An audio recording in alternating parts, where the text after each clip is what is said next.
Hello ಸ್ನೇಹಿತರೆ, ಎಲ್ಲರಿಗೂ ನಮಸ್ಕಾರ. ಕಾವ್ಯ ಯೂಟ್ಯೂಬ್ ಚಾನಲ್ಗೆ ಎಲ್ಲರಿಗೂ ಸ್ವಾಗತ. ಈ ದಿನ ನಾನು ಈ ಚಳಿಗಾಲ ಮಳೆ ಬಿದ್ದಾಗ ಈ ಥರ ಹುಳಿ ಸಾಂಬಾರು ಮಾಡ್ತೀನಿ. ನಾನು ಕಡಲೆಕಾಳು ಬಳಸ್ಕೊಂಡು ಹುಳಿ ಸಾಂಬಾರು ಮಾಡ್ತಾಯಿದ್ದೀನಿ.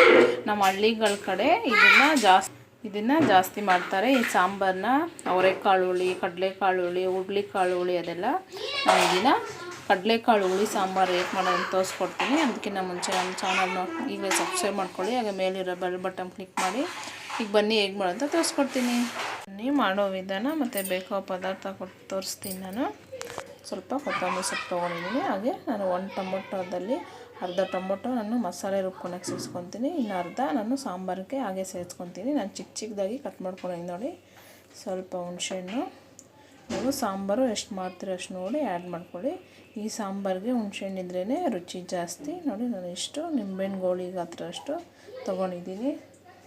ಅಂದರೆ ಕಡಲೆಕಾಳು ನಾನು ಅರ್ಧ ಬೌಲ್ ಆಗೋಷ್ಟು ಕಡಲೆಕಾಳು ತೊಗೊಂಡಿದ್ದೀನಿ. ನೀವು ಆಮೇಲೆ ಈ ಹುರಿದು ಕಡಲೆಕಾಳು ಸಾಂಬಾರು ಈ ಥರ ಕಡಲೆದಲ್ಲೇ ಮಾಡ್ಕೋಬೇಕು. ಕಡಲೆಕಾಳು ಅರ್ಧ ಬೌಲ್ ತೊಗೊಂಡಿದ್ದೀನಿ. ಸ್ವಲ್ಪ ಕಾಯಿ, ನಾನು ಕಾಯಿ ಜಾಸ್ತಿ ಯಾವುದಕ್ಕೂ ಆ್ಯಡ್ ಮಾಡೋಲ್ಲ, ಅದಕ್ಕೆ ಸ್ವಲ್ಪ ತೊಗೊಂಡಿದ್ದೀನಿ. ನೀವು ಬೇಕಾದರೆ ಆ್ಯಡ್ ಮಾಡ್ಕೊಳ್ಳಿ, ಸ್ಕಿಪ್ ಮಾಡ್ಕೊಬೋದು. ಇದನ್ನು ಸ್ವಲ್ಪ ನಾನು ನೋಡಿ ಈ ಸ್ಪೂನಲ್ಲಿ ನಾನು 3 table spoon sambar powder add ಮಾಡ್ಕೊತೀನಿ. ಸ್ವಲ್ಪ ಬೆಳ್ಳುಳ್ಳಿ ನೋಡಿ, ಸ್ವಲ್ಪ ಈರುಳ್ಳಿ ತೊಗೊಂಡಿದ್ದೀನಿ. ಹಾಗೆ ನಾನು ಒಂದು ಆಲೂಗಡ್ಡೆ ಮತ್ತು ಒಂದು ಬದನೆಕಾಯಿ ತೊಗೊಂಡಿದ್ದೀನಿ. ಈ ಥರ ಬದನೆಕಾಯಿನ ಕಟ್ ಮಾಡಿ ನೀರಲ್ಲಿ ಹಾಕಿಡಿ, ಇಲ್ಲಾಂದರೆ ಕಹಿ ಬರುತ್ತೆ ನೋಡಿ. ಒಗ್ಗರಣೆಗೆ ಸಾಸಿವೆ, ಕರಿಬೇವು ಮತ್ತು ಎಣ್ಣೆ, ಈರುಳ್ಳಿ ತೊಗೊಂಡಿದ್ದೀನಿ. ರುಚಿಗೆ ತಕ್ಕಷ್ಟು ಉಪ್ಪು. ಈಗ ಹೇಗೆ ಮಾಡೋದು ತೋರಿಸ್ಕೊಡ್ತೀನಿ ನೋಡಿ. ಮೊದಲು ನಾವು ಕಡಲೆಕಾಳನ್ನ ಹುರ್ಕೊಳ್ಳೋಣ ಬನ್ನಿ.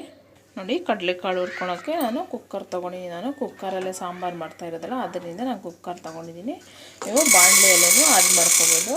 ಈಗ ನಾನು ಇದನ್ನ ಚೆನ್ನಾಗಿ ಹುರ್ಕೊತೀನಿ ನೋಡಿ. ಈ ಥರ ಸ್ವಲ್ಪ ಕಲರ್ ಚೇಂಜ್ ಆಗುವಂಥ ಹುರ್ಕೋಬೇಕು. ಅದು ಸಿಪ್ಪೆ ಬಿಟ್ಕೊಂಡು ನೋಡಿ. ಆಗ ಇದು ರೆಡಿ ಹುರ್ಕೊಂಡು ಇದಾಗಿದೆ ಅಂತ.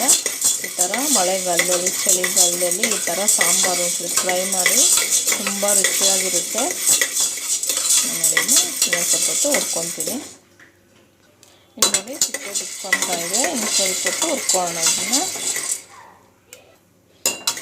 ಈ ಥರ ಆದರೆ ಇದು ನೋಡಿ, ಸಿಪ್ಪೆ ಬಿಟ್ಕೊಂಡು ಇದು ಹುರಿದಾಗಿದೆ ಅಂತ. ಈಗ ಸ್ಟವ್ ಆಫ್ ಮಾಡಿಕೊಂಡು ಮಸಾಲೆ ಗ್ರೈಂಡ್ ಮಾಡ್ಕೊಳ್ಳೋಣ ಬನ್ನಿ. ಈಗ ನಾವು ನೋಡಿ ಮಸಾಲೆ ಗ್ರೈಂಡ್ ಮಾಡ್ಕೊಳೋಕ್ಕೆ ನಾವು ತೊಗೊಂಡಿದ್ದಾವೆ. ಆಮೇಲೆ ಸ್ವಲ್ಪ ಕೊತ್ತಂಬರಿ ಸೊಪ್ಪು, ಟೊಮೊಟೊ ಮತ್ತು ಬೆಳ್ಳುಳ್ಳಿ ಮತ್ತು ಈರುಳ್ಳಿ, ಹುಣಸೆಹಣ್ಣು, ಸಾಂಬಾರು ಪೌಡರು ಇದನ್ನೆಲ್ಲ ಸೇರಿಸ್ಕೊಂಡ್ರೆ ಕಾಯಿ ಈ ಥರ ನಾನು 3 ಟೇಬಲ್ ಸ್ಪೂನು ಸಾಂಬಾರು ಪೌಡರ್ ಸೇರಿಸ್ಕೊತೀನಿ. ನೀವು ಸಾಂಬಾರು ಎಷ್ಟು ಮಾಡ್ತಾಯಿದ್ದೀರೋ ಅಷ್ಟು ನೋಡಿ ಆ್ಯಡ್ ಮಾಡ್ಕೊಳ್ಳಿ ನೋಡಿ. ಈಗ ನಾವು ಹುರಿದಿದ್ದೀರಲ್ಲ ಕಾಳು, ಕಡಲೆಕಾಳು, ಅದನ್ನು ಸ್ವಲ್ಪ ನೋಡಿ ಇಷ್ಟ ಆದರೆ ಸಾಕು. ಈಗ ಇದನ್ನ ಎಷ್ಟು ಸೇರಿಸ್ಕೊಂಡಿದ್ದೀರಿ. ಈಗ ಇದಕ್ಕೆ ನೀರು ಹಾಕ್ಕೊಂಡು ನೈಸಾಗಿ ಗ್ರೈಂಡ್ ಮಾಡ್ಕೊಬರ್ತೀನಿ ನೋಡಿ. ಈಗ ನೋಡಿ ನಾನು ಮಸಾಲೆನ ನೈಸಾಗಿ ನೋಡಿ ಈ ಥರ ಗ್ರೈಂಡ್ ಮಾಡ್ಕೊಬಂದಿದ್ದೀನಿ. ಈಗ ನಾವು ಹುರ್ಕೊಂಡಿದ್ದೀರಲ್ಲ ಕಾಳು, ಅದಕ್ಕೆ ಸೇರಿಸ್ಕೊಳ್ಳೋಣ ಈ ಮಸಾಲೆನ ನೋಡಿ. ನಾನು ಮಸಾಲೆ ಸೇರಿಸ್ಕೊತೀನಿ.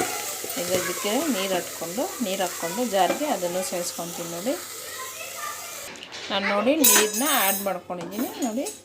ನಾನು ಈ ಚೊಂಬಲ್ಲಿ ನಾನು 1.5 ಚೊಂಬಾಗಷ್ಟು ನೀರು ಸೇರಿಸ್ಕೊಂಡಿದ್ದೀನಿ. ನಿಮ್ಮ ಸಾಂಬಾರು ನೋಡಿ ಆ್ಯಡ್ ಮಾಡ್ಕೊಳ್ಳಿ. ಹಾಗೆ ಆಲೂಗಡ್ಡೆ, ಟೊಮೊಟೊ ತೊಗೊಂಡಿದ್ದೆ ಅದನ್ನ ಸೇರಿಸ್ಕೊತೀನಿ.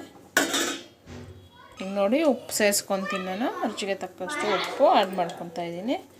ಈಗ ಒಂದು ಸತಿ ಮಿಕ್ಸ್ ಮಾಡಿಕೊಂಡು ನಾವು ಬದನೆಕಾಯಿನ ಇದು ವಿಸಿಲ್ ಬಂದು ಕುದಿಯೋಕೆ ಇರ್ತಿರಲ್ಲ ಹಾಕಿ ಸೇರಿಸ್ಕೊಳ್ಳೋಣ. ನಾವು ಈಗಲೇ ಹಾಕ್ಬಿಟ್ರೆ ಸಾಫ್ಟ್ ಆಗಿಬಿಡುತ್ತೆ. ಅದರಿಂದ ಈಗ ನಾನು ಕುಕ್ಕರ್ ಲಿಡ್ ಕ್ಲೋಸ್ ಮಾಡಿ ಒಂದು 2 ವಿಸಿಲ್ ಬಿಟ್ಕೊತೀನಿ. ನಮಗೆ ಕಡಲೆ ಸ್ವಲ್ಪ ಬೇಯಬೇಕಲ್ಲ, ಅದರಿಂದ 2 ವಿಸಿಲ್ ಬರಲಿ. ಈಗ ಇದು ನೋಡಿ 2 ವಿಸಿಲ್ ಬಂದಿದೆ. ಈಗ ನಾನು ಸ್ಟವ್ ಆಫ್ ಮಾಡಿಕೊಂಡು ಸ್ವಲ್ಪ ಹೊತ್ತು ತಣ್ಣಗೆ ಹಾಕ್ಬಿಡ್ತೀನಿ.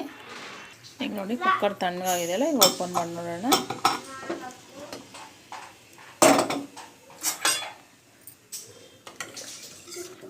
ಸಾಂಬಾರು ಕಾಳು ಮತ್ತು ಆಲೂಗಡ್ಡೆ ಬೆಂದಿದೆ. ಈಗ ನಾನು ಸ್ಟವ್ ಆನ್ ಮಾಡಿಕೊಂಡು ಈಗ ಬದನೆಕಾಯಿ ಇತ್ತಲ್ಲ ಅದನ್ನ ಸೇರಿಸ್ಕೊಳ್ಳೋಣ. ಈಗ ನೋಡಿ ಬದನೆಕಾಯಿನ ಆ್ಯಡ್ ಮಾಡಿಕೊಂಡು ಒಂದು 10 ನಿಮಿಷ ಚೆನ್ನಾಗಿ ಕುದಿಸ್ಕೊಳ್ಳೋಣ. ಯಾಕಂದರೆ ಬದನೆಕಾಯಿ ಬೇಯಬೇಕಲ್ಲ, ಅದರಿಂದ ಈಗ ಒಂದು 10 ನಿಮಿಷ ಚೆನ್ನಾಗಿ ಕುದೀಲಿ. 10 ನಿಮಿಷ ಆಗಿದೆ. ಸಾಂಬಾರು ಚೆನ್ನಾಗಿ ಕುದ್ದು ಬದನೆಕಾಯಿನೂ ಬೆಂದಿದೆ. ಈಗ ನಾವು ಈ ಸಾಂಬಾರಿಗೆ ಒಗ್ಗರಣೆ ಹಾಕ್ಕೊಳ್ಳೋಣ ಬನ್ನಿ ನೋಡಿ. ಒಗ್ಗರಣೆ ಪ್ಯಾನ್ ಇಕ್ಕಿದ್ದೀನಿ. 1 ಟೇಬಲ್ ಸ್ಪೂನ್ ಆಗೋಷ್ಟು ಎಣ್ಣೆ ಸೇರಿಸ್ಕೊಳ್ಳೋಣ. ಈಗ ಎಣ್ಣೆ ಚೆನ್ನಾಗಿ ಕಾದ್ಮೇಲೆ ಸಾಸಿವೆ ಆ್ಯಡ್ ಮಾಡ್ಕೊಳ್ಳೋಣ ನೋಡಿ ಎಣ್ಣೆ ಕಾದಿದೆ. ಈಗ ನಾನು ಸಾಸಿವೆ ಸೇರಿಸ್ಕೊತೀನಿ. ಸಾಸಿವೆ ಚೆನ್ನಾಗಿ ಚಿಡಿಲಿ. ನೋಡಿ ಸಾಸಿವೆ ಚಿಡಿತಾ ಇದೆಯಲ್ಲ, ಈಗ ನಾನು ಈರುಳ್ಳಿ ಆ್ಯಡ್ ಮಾಡ್ಕೊತೀನಿ. ಈಗ ಈರುಳ್ಳಿ ಸ್ವಲ್ಪ ಫ್ರೈ ಆಗಲಿ. ಈಗ ಕರಿಬೇವು ತೊಗೊಂಡಿದ್ದಲ್ಲ ಅದನ್ನು ಸೇರಿಸ್ಕೊತೀನಿ. ಈಗ ಸ್ವಲ್ಪ ಲೈಟಾಗಿ ಈ ಥರ ಫ್ರೈ ಆದರೆ ಸಾಕು. ಈ ಹುಳಿ ಸಾಂಬಾರಿಗೆ ಈರುಳ್ಳಿ ಸ್ವಲ್ಪ ಹಸಿ ಇದ್ರೇ ಚೆನ್ನಾಗಿರೋದು. ಈಗ ಇದಿಷ್ಟ ಆದರೆ ಸಾಕು. ಈಗ ನಾನು ಸಾಂಬಾರಿಗೆ ಸೇರಿಸ್ಕೊತೀನಿ. ನೋಡಿ ಈಗ ಇದನ್ನ ನೋಡಿ ಸಾಂಬಾರು ಸ್ಟವ್ ಆಫ್ ಮಾಡಿಕೊಂಡು ನಾವು ಒಗ್ಗರಣೆನ ಇದಕ್ಕೆ ಸೇರಿಸ್ಕೊತೀನಿ. ನೋಡಿ ಹುರಿದು ಕಡಲೆಕಾಳು ಸಾಂಬಾರು ರೆಡಿಯಾಗಿದೆ. ಈಗ ನಾನು ಬೌಲ್ಗೆ ಸರ್ವ್ ಮಾಡಿ ತೋರಿಸ್ತೀನಿ.